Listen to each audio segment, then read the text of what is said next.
खरे दुःख. एक सोनार होता. त्याच्या दुकानासमोरच एका लोहाराचे दुकान होते. सोनार जेव्हा काम करत असे तेव्हा सोनाराच्या दुकानातून हळू आवाज होत असे. पण जेव्हा लोहार काम करत असे तेव्हा मात्र लोखंडाचे काम होत असल्याने मोठा आवाज होत असे. तो आवाज मोठा, कर्णकर्कश असे. एके दिवशी सोनाराच्या दुकानातील एक सोन्याचा कण कसा कोण जाणे पण लोहाराच्या दुकानात जाऊन पडला. त्या सोन्याच्या कणाची भेट एका लोखंडाच्या कणाशी झाली. खूप दिवसांची ओळख असल्यासारखे ते एकमेकांशी बोलू लागले. सोन्याच्या कणाने लोखंडाच्या कणाला म्हटले, "दादा, आपले दुःख तर खरे एक समान आहे.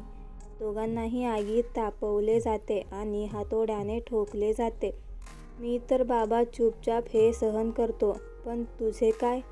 लोखंडाचा कण सोन्याच्या कणाकडे पाहून दुःखी स्वरात म्हणाला, "अरे, तुझे म्हणणे अगदी बरोबर आहे. दोघांनाही तापवणारी आग एकच आहे आणि ठोकणारा हातोडाही एकाच धातूचा आहे. पण खरे दुःख याचे आहे की तुला ठोकणारा हातोडा हा तुझा कोणीच लागत नाही, पण मला ठोकणारा लोखंडाचा हातोडा हा नात्याने माझा भाऊच लागतो. दुसऱ्याने दिलेल्या दुःखापेक्षा स्वकीयांनी दिलेला त्रास हा अगदी हृदयात वार करून जातो." तात्पर्य: आपल्या माणसांकडून होणारा त्रास हा कायमच दुःखदायक वाटतो.